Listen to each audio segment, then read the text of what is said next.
It's been a long time, so let's start with a banger. Let's make a game in MIT App Inventor, an actual platformer game. In this tutorial, we will set up our project, add some placeholders, add some gravity, and some basic movements. So let's begin. Alright, let's set up the project. Give it some animations and more importantly, the landscape mode. We don't need the status bar or the title. Just plain screen so we can get the full screen. Make sure the sizing is responsive. We need to use the canvas component for showing sprites. Make it full screen and add your first sprites. And the second one. I'm naming them player and ground for convenience. Okay, now we need some placeholders for the sprites. Open a graphics software and draw something like this. Now export them differently.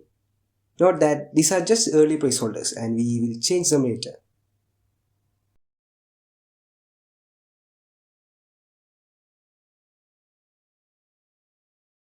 Okay, now let's upload them and set the pictures. Resize them for your desired size and that's it. Okay, that's the designing part. It is over. Well, for now. We can make the sprite responsive by adjusting its size when the screen initializes. Likewise, the position.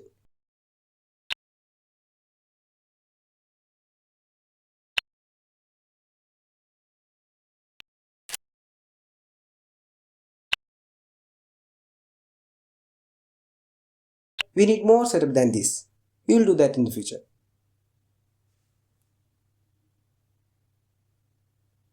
Okay, for our game, we need a bunch of variables like x velocity, y velocity, gravity, etc. So let's add them. We need to add a main component that dictates our game, which is the clock.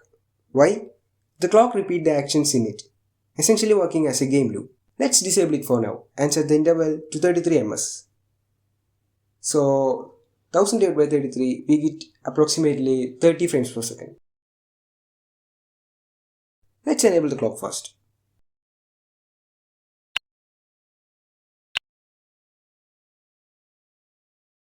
And initialize variables on floor to false.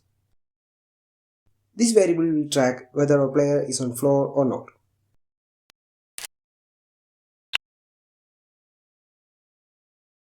We need to initialize a constant named gravity with a value 10 for now.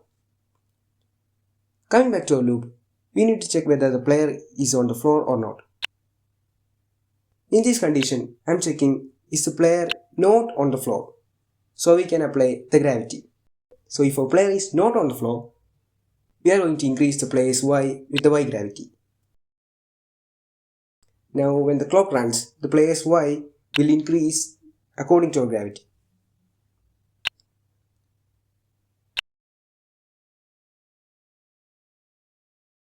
Now we have to check whether our player is colliding with the floor. For that, we can check if the player's y plus height, which is the base of the player, is higher than the floor's y position.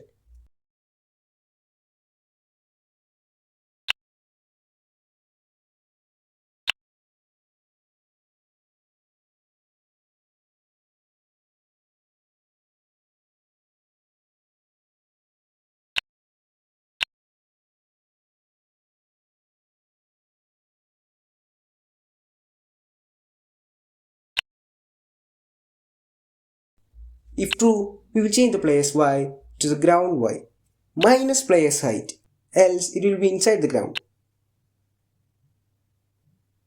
And we can set on floor to true. So, when the player collides with the ground, we set the player's position above the ground and set on floor to true. Okay, here is it. The player falls and collides with the floor. Next, let's set controls. For now, we are adding the left and the right buttons. Drag them and give them some placeholders. I'm just using these arrows for now and rename them because why not? Okay, let me set the size and okay. Here is the events. When mouse touch them, call procedure left and same for the right.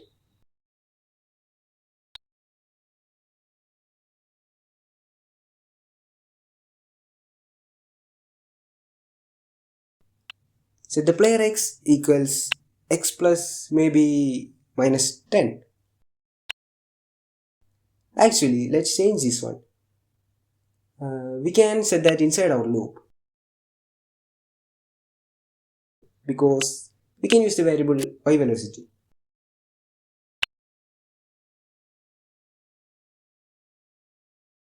And we can control the variable's value in the procedure, like minus 10 for left and 10 for right. Okay, that will do. Now we need to stop the player when not pressing any buttons. For that, we need to create a procedure named stop or something like that and set the velocity 0 when the procedure is called. And there we go.